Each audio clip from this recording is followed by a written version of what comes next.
Bismillahirrahmanirrahim. Assalamualaikum warahmatullahi wabarakatuh. Waalaikumsalam warahmatullahi wabarakatuh. Apa kabarnya anak-anak ibu semua pada hari ini? Alhamdulillah, luar biasa, tetap semangat, Allahu Akbar. Oke, di penghujung acara kita pada hari ini, semangatnya ibu lihat masih sangat stabil ya. Ibu tidak mau berpanjang-panjang lebar. Ibu tahu kalian sudah capek dari pagi tadi, sudah ngantuk, sudah lapar. MBG menunggu bu, ya kan? Udah makan MBG belum kan? Oke, ibu langsung saja diberikan amanah pada hari ini untuk memberikan sedikit materi yang mana pada hari ini kita sama-sama belajar, ya. Jadi di sini ibu ada sedikit menyampaikan materi tentang pelatihan etika kepemimpinan. Oke, pengertian etika kepemimpinan. Etika kepemimpinan adalah nilai dan norma yang harus dimiliki seorang pemimpin dalam bersikap dan mengambil keputusan. Nah, pada forum ini, Anda semua pasti memiliki masing-masing ketua, masing-masing pemimpin dari setiap organisasinya. Nah, terutama di pemimpin OSIS, ketua OSIS, ketua PR, PASUS, lagi PR dan lain-lain. Nah, di situ kalian adalah sebagai pemimpin dari sebuah organisasi atau dari suatu organisasi kecil yang ada di sekolah. Nah, di sini juga kita akan menanamkan yang namanya nilai dan norma yang harus kita miliki sebagai pemimpin. Oke, tugas pemimpin bukanlah memberikan kebesaran kepada orang lain, tetapi memunculkan kebesaran tersebut karena kebesaran itu sudah ada di sana. Ada yang paham tentang sebentuk kata-kata ini? Karena kebesaran itu sudah ada di sana. Ada yang paham? Kalimatnya diulang-ulang, tapi maknanya ada. Ada yang paham? Apa? Memunculkan kebesaran tersebut karena kebesaran itu sudah ada di sana. Ayo, ada yang paham?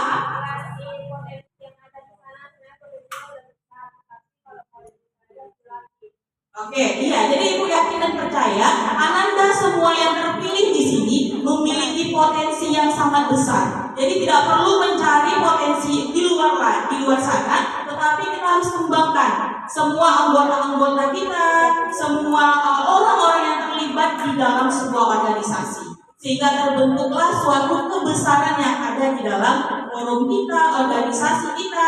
Nah, seperti itu ya. Lanjut begini.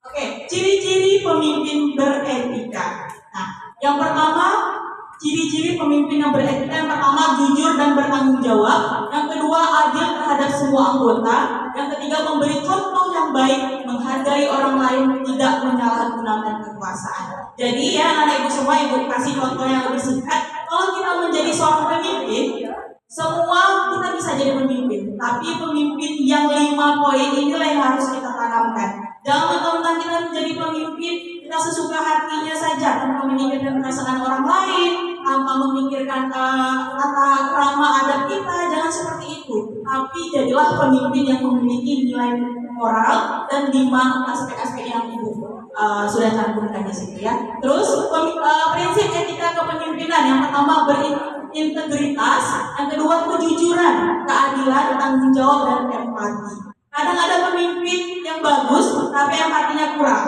Ada seperti itu. Oke. Hal itu biasa terjadi, tetapi sebagaimana mestinya kita anggota juga harus sama-sama meminimalisirkan hal-hal tersebut, sehingga tidak terjadi yang namanya konflik, perdebatan, beda argumen dan lain-lain. Lanjut begini. Hubungan keduanya. Nah, pemimpin yang beretika akan yang pertama mampu menyelesaikan konflik dengan bijak, tidak memihak secara adil, menjaga suasana tetap kondusif. Jadi pemimpin ini berat, tidak bisa dia memilih sebelah pihak, itu tidak boleh.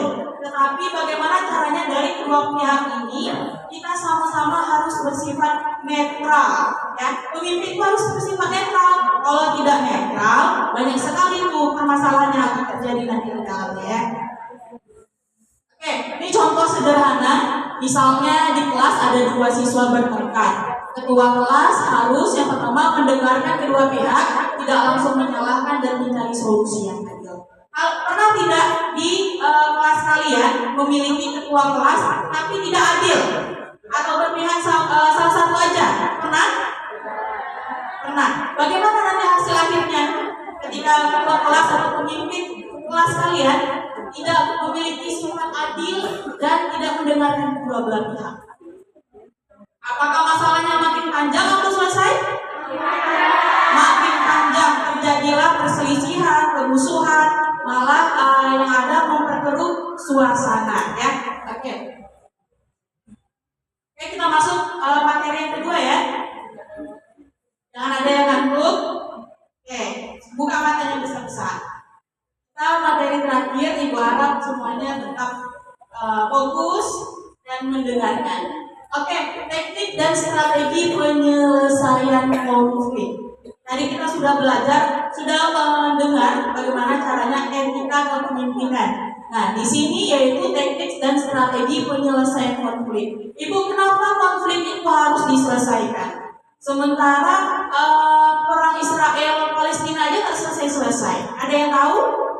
Ayo, kenapa harus diselesaikan? Kalau tidak diselesaikan bagaimana? Makin rumit. Apalagi? Susah komunikasi. Apalagi? Muncul konflik lain. Apalagi? Ayo, ada lagi? Ayo, keresahan yang terjadi di dalamnya. Ada lagi? Ayo, kenapa? Kenapa penyelesaian konflik itu perlu? Ayo, ada lagi? Apakah kalau tidak diselesaikan konflik itu, forum kita apakah bisa bubar? Bisa terjadi kebubaran? Bisa, ya. Makanya kita belajar di sini tentang teknik penyelesaian konflik. Oke, definisi apa itu konflik? Yang pertama yaitu perselisihan yang timbul dari perbedaan pendapat, kepentingan atau nilai-nilai. Kita aja dalam satu kelas pasti memiliki pendapat yang berbeda-beda, terus kepentingan yang berbeda-beda. Contoh nih, misalnya kita adakan goro hari ini, yang satu mau hari Sabtu, yang satu mau hari Minggu. Nah, kenapa berbeda? Karena masing-masing kalian pasti memiliki kepentingan yang berbeda-beda. Entah itu hari Sabtu sibuk, ada sibuk mau bantu orang tua, entah hari Minggu dia sibuk mau istirahat. Banyak sekali permasalahan itu yang membuat perselisihan itu terjadi, dan kepentingannya itu juga beda-beda. Kita tidak bisa kan memaksakan kepentingan itu harus sama, ya anak-anak. Oke, selanjutnya jenis konflik yang pertama interpersonal, kelompok dan organisasi. Nah, interpersonal ini bagaimana? Ada yang tahu? Konflik interpersonal. Oke, antara individu satu dan individu lain, berarti cakupannya individu satu dan individu lain tidak membawa ke yang lain-lainnya. Cukup ibaratnya satu atau dua orang saja. Oke, yang kedua di sini ada kelompok. Kalau kelompok ini bagaimana bedanya dengan organisasi? Apa tadi? Lebih dari 2 orang. Kalau organisasi? Berkelompok. Nah, kenapa tidak berkelompok saja dijadikan berkelompok? Ayo, organisasi ini cakupannya lebih luas tuh. Kalau kelompok itu bisa terdiri dari 2, 3, 4, 5. Ya, begitu ya. Nah, jadi jenis-jenis konflik itu ada yang pertama interpersonal, yang kedua kelompok, dan ketiga organisasi. Nah, kelompok itu Ibu contohkan secara singkat. Kalau di namanya di OSIS, di PR pasti ada bagian-bagian lain kan. Nah, itu adalah salah satu bentuk-bentuk kelompok dari masing-masing organisasinya. Nah, itu kita bisa singkat menjadi jenis konflik kelompok. Kalau organisasi itu menyeluruh. Organisasi menyeluruh, contoh konflik OSIS dengan genre gitu, PR. Itu adalah salah satu konflik dari organisasi. Nah, seperti itu ya. Nah, mengapa penyelesaian konflik itu penting? Di sini Ibu menjelaskan manfaat. Pertama, meningkatkan hubungan. Yang kedua, produktivitas dan kepuasan dari organisasi tersebut. Yang kedua, dampak positif mengurangi stres, meningkatkan komunikasi. Nah, betul tadi kata kawannya, kalau kita konflik, komunikasi kita ini jadi tidak bagus. Pertama juga kita stres. Nah, kenapa stres? Yang namanya organisasi itu kita perlu namanya masih membutuhkan masing-masing pendapat nih dari kawannya. Kalau kita tidak mengemukakan pendapat, tidak mendengarkan pendapat dari orang lain, tentu kita stres dengan pikiran kita. Yang pertama, kita stres. Bagaimana caranya ini selesai dengan pikiran kita sendiri? Tentu kita membutuhkan yang namanya orang lain. Butuh namanya anggota kelompok. Nah, seperti itu. Kalau kita menyelesaikan sendiri, itu yang ada namanya membuat kita stres. Belum lagi stresnya, yang pertama tidak enakan nih mau ketemu, komunikasi juga susah nih. Masalahnya nih, permasalahannya belum selesai, tapi dia tahu contohnya nih. Kita stres. Bagaimana caranya kita mau menghubungi beliau? Sementara kan kita lagi konflik. Nah, itu sebenarnya sangat-sangat mengganggu, apalagi kalau komunikasinya sudah sangat buruk ya. Yang kedua, penyebab umum konflik yang pertama kepentingan yang berbeda-beda. Yang kedua kesalahpahaman dan yang ketiga nilai-nilai yang bertentangan. Kesalahpahaman ini dalam bentuknya bagaimana? Ada yang tahu? Kesalahpahaman dalam suatu konflik, mengapa itu terjadi? Kesalahpahaman. Ada yang tahu? Contoh, ibu contohkan aja langsung. Ibu menyampaikan, ibu mengamanahkan contoh ke Raisa. Raisa tolong sampaikan ya, ibu butuh anggota kelompok yang untuk kelompok yang rohis misalnya. Rohis tentang OSIS ya. Ibu butuh orang yang pandai rebana, ibu butuh orang yang pandai beraksi. Sementara Raisa menyampaikan ke kawan-kawannya, Bu Devina butuh anggota rohis yang cantik. Yang kedua, suaranya bagus. Yang ketiga, yang tinggi misalnya. Nah, itu yang membuat kesalahpahaman terjadi. Timbullah pemikiran-pemikiran yang negatif jadinya. Padahal ibu sampaikan itu kan berbeda. Ibu sampaikannya seperti ini. Itu kalau kata orang, kalau udah sampai ke yang lain, nasi dah jadi bubur. Apalagi kolak dah jadi apa? Pisang dah jadi kolak. Nah, seperti itu ya. Yang ketiga, nilai-nilai bertentangan. Apa contoh nilai-nilai bertentangan? Nilai apa nih yang bertentangan? Ibu kurang paham. Ayo, ada yang paham? Nilai-nilai yang bertentangan. Ayo. Ada yang tahu? Pancasila. Apalagi ayo. Nilai-nilai yang bertentangan. Ayo, sebentar lagi waktunya habis. Peraturan sekolah. Nah, terus apa lagi? Itu adalah salah satu bentuk nilai-nilai yang bertentangan. Ya, contoh misalnya di peraturan sekolah OSIS, PR, PNR, dan kasus sudah membuat suatu peraturan terbaru. Tiba-tiba ada lagi nih di luar anggota OSIS, di luar anggota PR, PNR, dan lain-lain yang melanggar peraturan tersebut. Jadi membuat nilai-nilai yang kita buat, nilai-nilai moral, nilai-nilai kehidupan yang kita buat itu menjadi bertentangan. Nah, ini adalah salah satu bentuk kecil yang membuat konflik itu semakin terjadi. Nah, kalau menurut ibu ya, semakin banyaknya orang itu semakin banyak yang namanya terjadi konflik. Tetapi bagaimana cara kita dari organisasi inilah, bagaimana cara kita menormalkan pikiran kita, bagaimana cara kita mengatasi, kita fokus ke mengatasi, jangan membuat masalah baru ya. Ibu pesankan ya untuk ketua OSIS, ketua PR, ketua BMR, ketua BMR pun ini, sorry. Teknik penyelesaian konflik, pendekatan proaktif. Yang pertama, komunikasi efektif, negosiasi dan mediasi. Komunikasi yang efektif, yang lancar. Yang kedua, kita bernegosiasi. Yang ketiga, mediasi. Mediasi itu kita pertemukan orangnya. Kita lihat bagaimana respon dari dua orang ini ataupun lebih dari dua orang tersebut. Terus yang kedua, langkah proaktif, mendengarkan, berdiskusi, mencari solusi bersama-sama. Jadi kalau kata orang, kalau orang lagi mau curhat ini, kita harus lebih mendengarkan daripada berbicara, ya kan?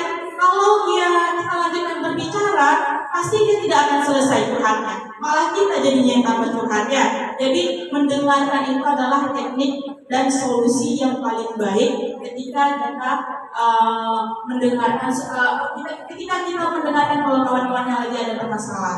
Ya, kita jangan menghakimi orang, tapi jadilah kita ikut larut dalam masalah tersebut, tapi kita sama-sama mencari solusinya.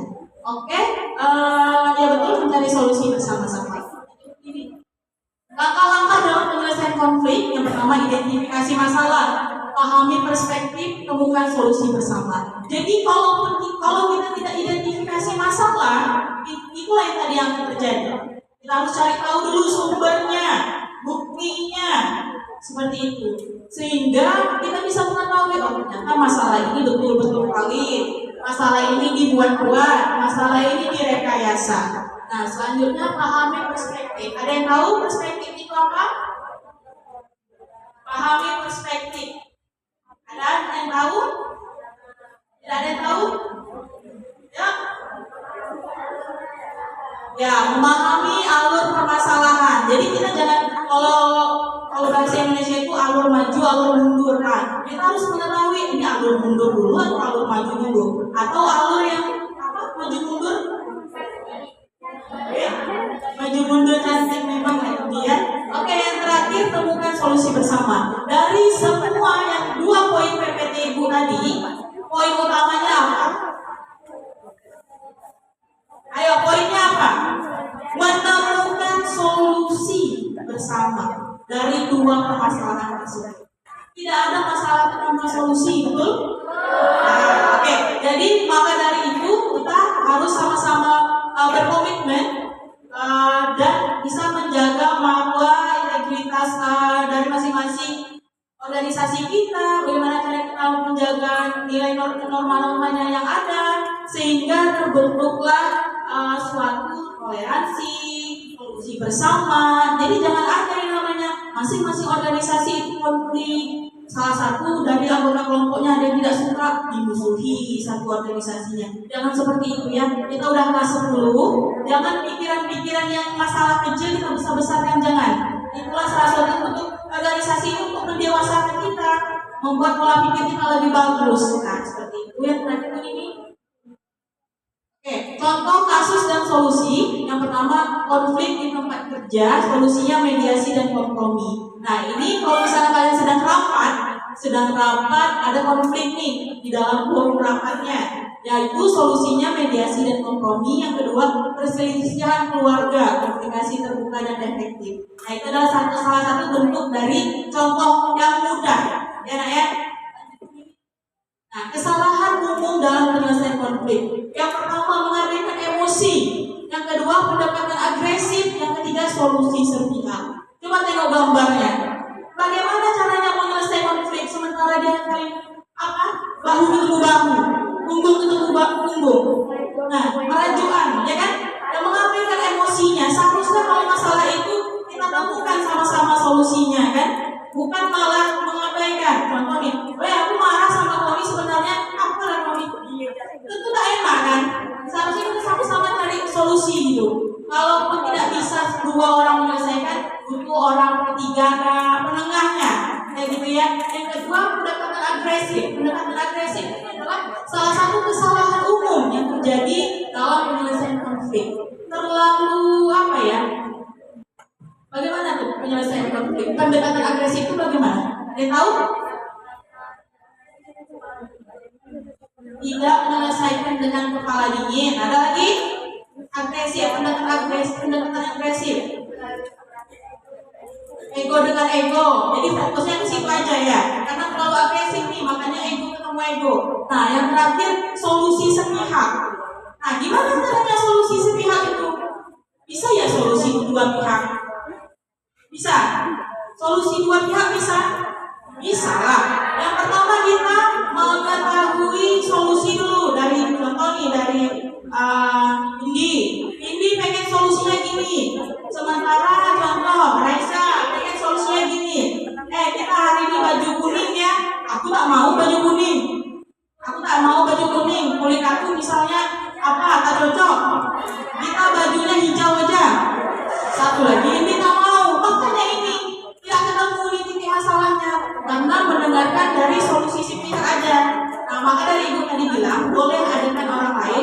tapi gunanya untuk menjadi penengah. Nah, kalau ibu tanya nih kuning ketemu hijau jadi apa? Kuning ketemu hijau jadi biru. Salah. Coklat susu. Nah, pasti malah bukan kawan-kawannya pakai tadi itu. Tapi kalau cuma kuning dan hijau pasti banyak keberatan, betul? Apalagi kalau kuningnya kalau hijaunya hijau stabilo, kuningnya kuning kunyit, mana mau orang kan? Nah, kita cari jalan solusi terakhirnya, yaitu warna apa? Ketemu sudah solusinya ya. Oke, terakhir ini kesimpulannya. Kesimpulan manajemen konflik yaitu konflik adalah hal yang wajar, namun perlu dikelola dengan baik agar tidak menimbulkan dampak negatif. Dengan manajemen yang tepat, silakan dibaca. Konflik dapat berubah untuk memperbaiki hubungan dan mencapai solusi yang saling Oke, coba tengok gambar terakhir, orang itu sedang apa? Silakan bersalaman dengan kawannya masing-masing. Oke, Ibu harap setelah dari LDK ini tidak ada lagi yang konflik-konflik ya. Kita selesaikan bersama-sama. Kalau misalnya masih ada yang konflik, percuma kita adakan LDK ini. Oke? Oke, sekian. Terima kasih pertemuan kita pada hari ini. Dan juga Ibu sebagai pemateri terakhir mengucapkan selamat untuk pada anak-anak dan semua yang sudah mengikuti LDK pada hari ini dengan semangat, dengan fokus. Semoga nanti bisa dilantik dalam waktu dekat. Oke? Ya, sekian dari Ibu. Wabillahi taufiq wal hidayah. Wassalamualaikum warahmatullahi wabarakatuh.